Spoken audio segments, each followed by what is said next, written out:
दोस्तों Elon Musk वो इंसान है जिनकी बातें इस वक्त हर तरफ हो रही हैं।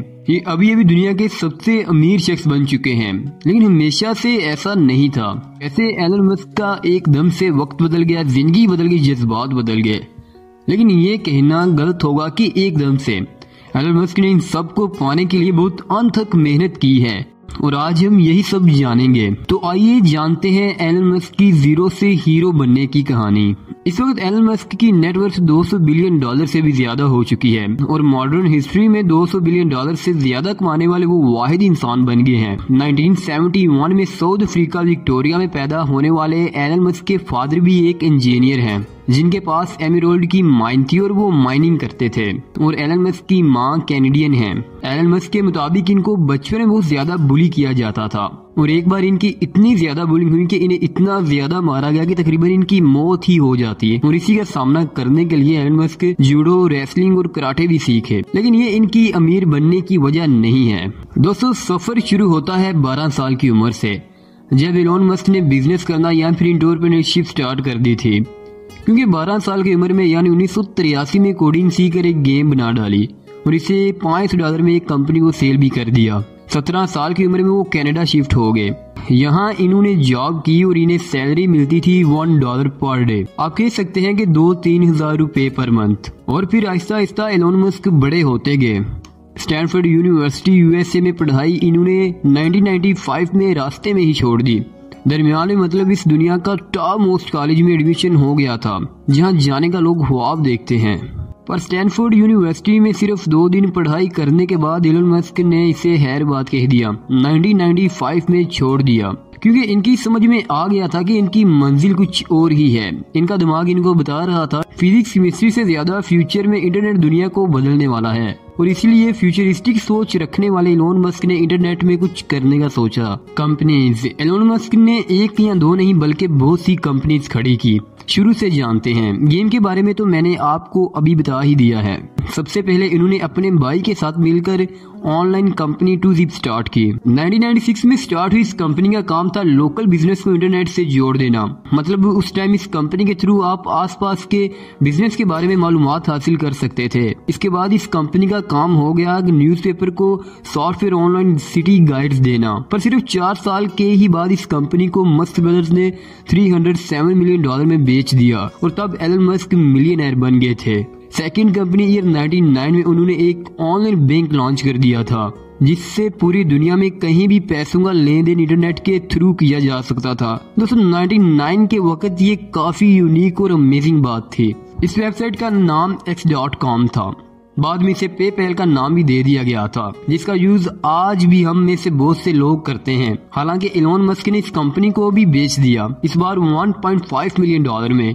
इस कंपनी को बेचकर जो पैसा मिला उसमें एलन मस्क के तकरीबन 175 मिलियन के शेयर्स थे जिसे उर्दू में हसस भी कहते हैं। साल आया 2002। इन्होंने पेपाल बेचकर मिले अपने पैसों से आधे पैसों को अपने इनोवेशन में लगा दिया। वैसे इनोवेशन से याद आया, एलन मस्क का कहना है फाइनेंस और बैंकिंग सेक्टर में ऑलरेडी काफी स्मार्ट लोग जॉब कर रहे हैं। कुछ स्मार्ट लोगों को जरूरत है इनोवेशन वाले सेक्टर में आने की।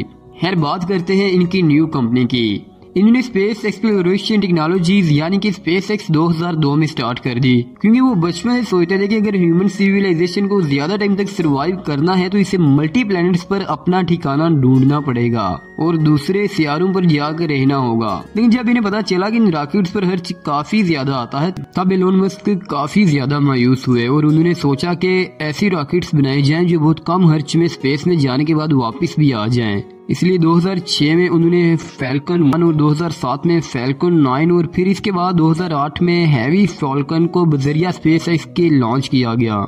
दोस्तों फैल्कन हैवी रॉकेट स्पेस में 1 लाख किलोग्राम वेट ले जाने की एबिलिटी रखता है। इसे स्पेस में स्टारशिप को ले जाने के लिए डिजाइन किया गया है। ये एक स्पेस क्राफ्ट होगा जो कि अर्थ से मार्स या फिर मून में से बेसिस पर इंसानों को ले जाने का काम करेगा। 2020 में जब दुनिया कोरोना वायरस से काफी ज्यादा परेशान थी तब एलन मस्क की SpaceX पहली प्राइवेट कंपनी बन गई थी जिसे ड्रैगन स्पेस क्राफ्ट के थ्रू इंसानों को इंटरनेशनल स्पेस स्टेशन में भेज दिया। एस्ट्रोनॉट्स नासा गए थे लेकिन भेजा एलन मस्क की रॉकेट से। मतलब कि SpaceX एक प्राइवेट टैक्सी की कंपनी की तरह काम करती है। इसलिए नासा को पेमेंट भी करनी पड़ती है और इसीलिए स्पेसएक्स चाहे एस्ट्रोनॉट्स हो या फिर सैटेलाइट, इन्हें स्पेस में भेजने से एलन मस्क की अच्छी कमाई होती है। हालांकि एलन मस्क स्पेसएक्स से $660 मिलियन कमा चुके हैं, यानी तकरीबन 8,000 करोड़ 680 करोड़ सिर्फ स्पेसएक्स से कमा चुके हैं। स्पेस में एस्ट्रोनॉट और सैटेलाइट्स को भेज कर इसके अलावा स्पेसएक्स कंपनी जो शेयर्स एलन मस्क के पास है उनकी वैल्यू $15.3 बिलियन हो चुकी है। लेकिन यहाँ पे आपको एक बात बताते चलें कि स्पेसएक्स की सक्सेस के पीछे एक जिद है। 2006 में पहला लॉन्च 33 सेकंड्स के बाद फेल हो गया और रॉकेट डिस्ट्रॉय हो गया। 2007 में दूसरा लॉन्च फेल हुआ जब रॉकेट के स्पेस में पहुंचने से पहले ही इंजन बंद हो गया, यानी कि स्पेसएक्स का स्कोर 0 था 2 बॉल्स पर और साथ में 2 विकेट्स भी गिर चुके थे। 2008 में अब कंपनी ऑलमोस्ट लुट चुकी थी, पैसे नहीं बचे थे, पर सब कुछ दांव पर लगाकर तीसरा लॉन्च भी एलन मस्क ने करवा दिया, पर ये भी फेल हो गया।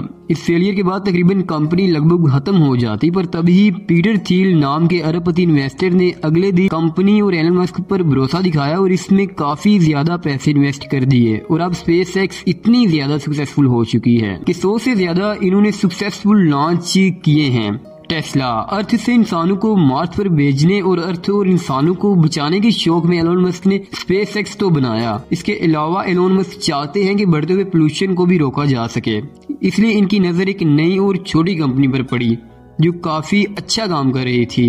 ये कंपनी थी टेस्ला। 2004 में इसमें काफी ज्यादा पैसे इन्वेस्ट कर दिए और इस कंपनी के CEO बन गए। 2006 में टेस्ला रोडस्टर को लॉन्च किया गया जो 394 किलोमीटर का सफर एक बार ही चार्ज होकर कर सकती है और इस कंपनी की कार्स काफी ज्यादा मिनिमलिस्टिक डिजाइन के साथ तैयार की जाती हैं और काफी अच्छा भी परफॉर्म करती हैं और इसीलिए लगभग 100 साल पुराने कार ब्रांड जैसा कि फोर्ड या फिर दुनिया की सबसे बड़ी कार कंपनी टोयोटा, इन सबको मार गिराकर टेस्ला की वैल्यूएशन सबसे ज्यादा हो चुकी है और दुनिया की 9 बिगेस्ट ब्रांड कार के वैल्यू को आप एक तरफ रखें तो टेस्ला की कंपनी अकेले इन सबसे ज्यादा वैल्यूएबल हो चुकी है और इस ऑटो कंपनी में स्टॉक 20% एलन मस्क होल्ड करते हैं जिसकी वैल्यू है $150 बिलियन। तकरीबन हर super hero fan Iron Man का फैन है और आयरन मैन खुद एलन मस्क के फैन हैं। जी हाँ, 2008 में first Iron Man movie release हुई और तब टोनी स्टार्क कैरेक्टर के लिए actor Robert Downey Junior inspirational Elon Musk की लाइफ से ली थी और इसलिए एलन मस्क को रियल लाइफ एलन मस्क का मानना है कि फ्यूचर में कहीं टर्मिनेटर न बन जाए, मतलब कि टेक्नोलॉजी इतनी ज्यादा आगे ना बढ़ जाए कि कंप्यूटर या रोबोट्स इंसानों को अपना गुलाम बनाना स्टार्ट कर दे। इसीलिए एलन मस्क ने न्यूरालिंक कंपनी बनाई है जो कि ऐसी डिवाइस को बनाना चाहती है जो इंसानी दिमाग को कंप्यूटर या फिर स्मार्टफोन से कनेक्ट करेगा। इससे बहुत सी ब्रेन डिजीज का इलाज किया जा सकेगा और इंसानों के दिमाग से कंप्यूटर और स्मार्टफोन को कनेक्ट करके AI यानी आर्टिफिशियल इंटेलिजेंस को इंसान के कंट्रोल में कर दिया जाएगा। मतलब ये कि फ्यूचर में टेक्नोलॉजी जितनी भी ज्यादा आगे बढ़ जाए वो इंसानी दिमाग के कंट्रोल में रहेगी।